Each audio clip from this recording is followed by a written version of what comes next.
Tonight we've got a mysterious disappearance case, a truly inexplicable chain of events. 3 women vanished from their home without a trace in 1992. Police find 3 cars parked in the driveway. Inside, 3 purses, 3 sets of keys, 3 wallets, and the dog alive and well. The scene was unremarkable, save for a broken outdoor light fixture and the home's 3 missing occupants. They were never seen again. An obscene voicemail was purportedly left on the house phone, but it was accidentally erased. Police had almost nothing to go on. 3 women are missing: a mother, a daughter, and the daughter's friend. They didn't leave in their cars, so how did they leave? Were they taken against their will? Well, no obvious signs of a struggle. They left all their personal belongings and clothes behind. If they were taken, where did they go and how did they get there? I'm John Genua. This is America's Strangest History. Now, more than 30 years later, this case remains one of the most unsettling disappearances America has ever seen. Tonight we examine the Springfield 3. And as always, I'll give you my thoughts and my take on the case after it's all said and done. The day before the disappearances was a big day. June 6th, 1992, Kickapoo High School's graduation. 19-year-old Suzie Streeter and 18-year-old Stacy McCall both walked at graduation that afternoon. Both had summer jobs lined up and college in the fall. 2 ordinary teenagers on the cusp of adulthood. That night, Suzie and Stacy joined classmates at a few graduation parties around Springfield. Suzie's mom, Sherrill, stopped in early to celebrate before returning home. Now later, Suzie and Stacy ended up at their friend Janelle Kirby's house in the nearby town of Battlefield. Now, by the time they arrived, it was packed with relatives staying over for graduation. The house was crowded, too crowded and too noisy. Got that? Janelle Kirby's house wasn't conducive to sleeping, so sometime around 2 a.m., Suzie suggested an alternative. Relatives later said they overheard her tell Stacy to follow her to her house. Stacy agreed. They left in separate cars. Suzie drove her red Ford Escort. Stacy drove her red Toyota Corolla. It was a 20-minute drive back to Springfield. Quiet roads, a normal night.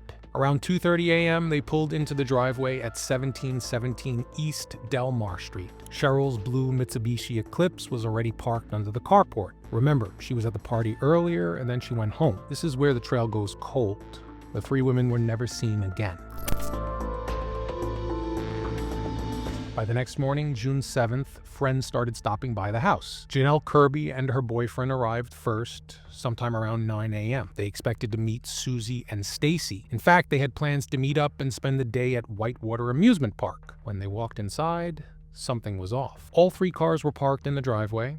Inside the house, they found 3 purses, 3 sets of keys, wallets, cigarettes, and Stacy's folded clothes from the night before. Sherrill's reading glasses were left by her bed. Nothing was missing except for the 3 women. The television was left on static. Cinnamon, the family dog, was shut inside and agitated. Outside on the porch, the glass globe covering a light was shattered. These details, maybe they're clues, maybe they're irrelevant. Whatever they may be, the scene didn't scream violence. Gets a little weirder from here because then came the phone calls. 2 calls while friends were still in the house. The phone rang twice. Both times it was an unidentified male making obscene comments. At first, the calls were dismissed as a prank. Investigators would later wonder if it was just a coincidence, maybe something more.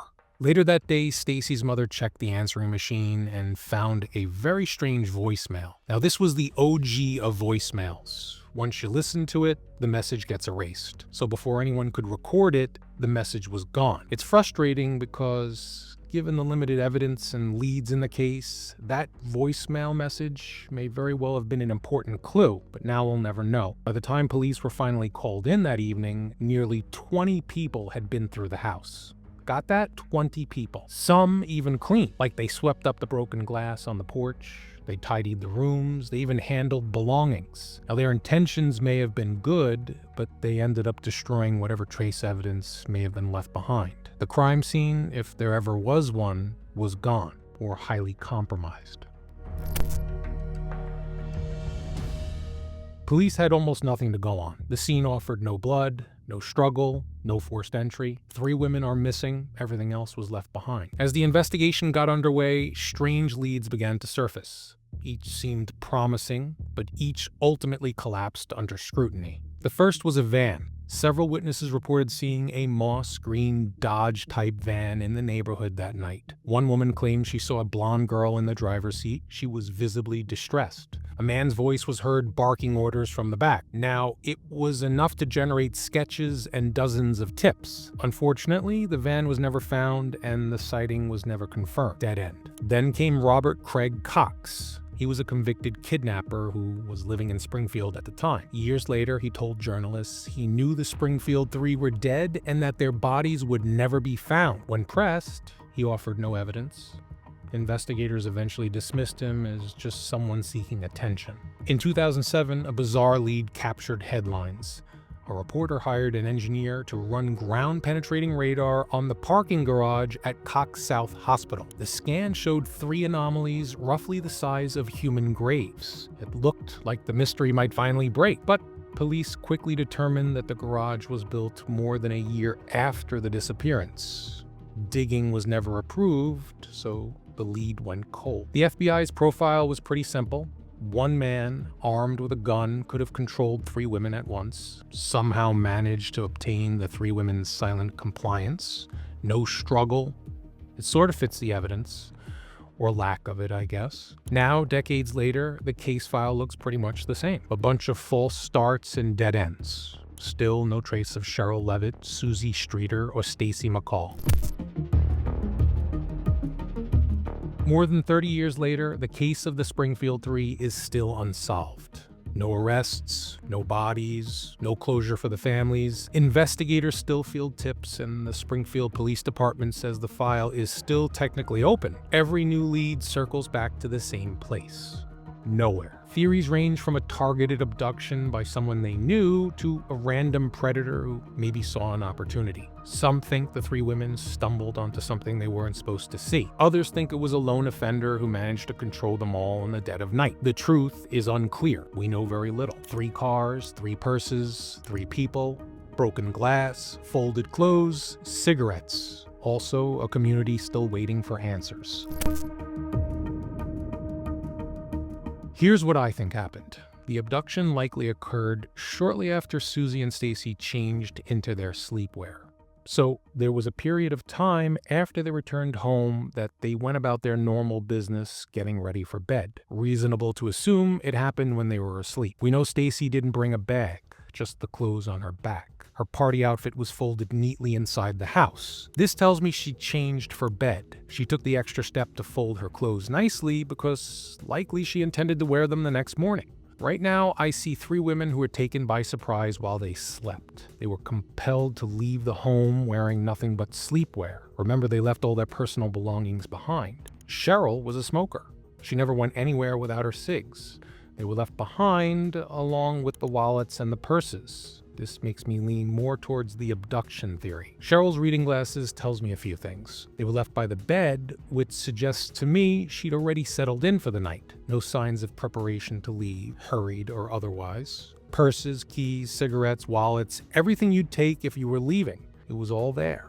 So whatever happened, it happened after bedtime, not immediately upon Suzie and Stacy's 2:30 a.m. arrival. I think someone was already inside the house when Suzie and Stacy arrived in the early morning hours. It's still possible that they may have gained entrance immediately, maybe following them in through the door. This would explain the no forced entry, but it wouldn't explain the folded clothes. I presume they were folded because Stacy changed into pajamas, presumably provided by Suzie in the house prior to the abduction event. Remember, no forced entry and no sign of a fight or violence anywhere. The TV on static maybe meant that somebody fell asleep with the TV on. The shattered porch light globe is interesting. Maybe the shattered glass was intended as a signal to the abductors that somebody was approaching the door. Perhaps they were waiting inside. They broke the outside porch sconce so that they could hear the sound of footsteps crunching on glass. Now, this would give them time to hide and lie in wait for the girls to go to bed. Now, it's also possible the glass was cracked during the course of carrying 3 people out through the doorway. In either case, that threshold, the porch and the front room, looks to me like the primary locus of control. There's a detail that nags at me. Suzie's car wasn't in her usual spot under the carport. Friends said that she was particular about her parking. That raises the possibility possibility. Maybe another vehicle may have already been in the carport when they got home. If a vehicle was staged there, especially something like a van, it would explain why Suzie parked differently and gives the abductor a fast, concealed loadout from the side door or the front porch threshold. Now, how do you move 3 people without noise or waking up the neighbors? The simplest profile is an offender with a weapon, someone who either knew the household or presented a convincing ruse. A gun gets compliance. You wake one person, threaten the others, and move them one by one. No shouting, no struggle, because the threat is immediate and believable. Now that matches the scene. Intact rooms, dog shut inside and agitated, TV left on static, and of course, no missing cars. What about the phone calls, right? The 2 obscene phone calls that morning? Well, they may have just been coincidence, teen nonsense at a brutally unlucky moment. Now, the erased voicemail is different. Early answering machines erased on playback. The family heard it and it was gone. We don't know what it said, but the timing matters. It's a message left sometime overnight or that morning, and police were very interested to know what it said. There was an offender. It's possible that message was not from him. Could have been a misdirect or something unrelated that only muddies the water. Either way, the only potentially probative clue vanished with that auto erase. So here's my sequence. 11:15 p.m., Sherrill is alive, relaxed, talking to a friend on the phone about varnishing furniture. After that, we don't know. She could have had a visitor, invited or not. If the offender knew Sherrill or used a utility maintenance ruse, he gets in without force. He subdues or isolates Sherrill first. Around 2:30 a.m., Suzie and Stacy arrive. The carport is occupied or the porch light is out, so Suzie parks differently, not in her usual spot. The girls go inside, change for bed. Stacy folds her clothes. Within a short period of time, the perpetrator asserts control. A weapon, a command, a threat to Sherrill. The perp moves the 3 in stages to his vehicle. The extraction. The route is short and fast. No car theft, no joyride. The abductor uses their own vehicle, possibly a van, to leave immediately before dawn while the streets are still empty and attention is low. I'm thinking 1 person, maybe 2. Why not 3 or 4? Because more people equals more noise, more risk, and more evidence. Why not a random smash and grab? Well, there's no smash, no pry marks, no broken latch, no ransacked rooms. Also, there's no grab. I mean, their purses and wallets and valuables were all left behind, so there's no grab beyond the abduction of the 3 women themselves. Why no struggle? Because the threat calculus changed the moment a gun appeared, and with 2 young women and their mother involved, compliance is tragically plausible. There's also a logistics clue. If an unknown van sat in the carport between 2:15 and 3 a.m., a driver could load 3 adults quickly and leave no trace on the curb, especially if friends later swept up the broken glass and tidied up the house before police locked the place down. The only overt anomaly was the shattered globe around the light on the porch, and even that was erased by good intentions. So my working theory is this: a pre-staged, weapon-backed threshold abduction. Either the offender entered earlier and controlled Sherrill while waiting, or he arrived just after the girls and used the porch entry as the trap. He parked in or near the carport, kept the confrontation brief and quiet, and left before sunrise with all 3 victims. That plan fits the parking oddity, the lack of forced entry, the sleepwear change, the purses and keys left, the dog inside, and the TV on. Also, the total absence of noise and neighbor reports. It also explains why none of the cars were moved, because the abductor used his or her own transportation. If I could, what would I test today? Well, I'd start by recanvassing for anyone who noticed an unfamiliar vehicle in the carport or the driveway between 2 and 3:30 a.m. I'd re-examine any old call detail records around the house line that night, even if only subscriber info survives. I'd trace known local offenders who owned or borrowed vans and were comfortable at doorways. Handymen, delivery routes, utility imposters, anyone with a reason to be there without knocking twice. I'd also re-examine that carport threshold hypothesis against every single witness memory of how those cars were positioned. Also, if the actual tape which the voicemail was originally recorded on remains in police custody, I'd like to forensically examine it to see if the data can be recovered. That's my theory. It's not proof, but it takes the few solid facts that we do have and reduces the assumptions, which is usually how you get closer to the truth. Now, I shared my take on the case. I'd love to hear yours. Leave your thoughts in the comments below. Maybe we can finally get to the bottom of this mysterious tragedy. I'm John Genua. You've been watching America's Strangest History. Thanks for watching.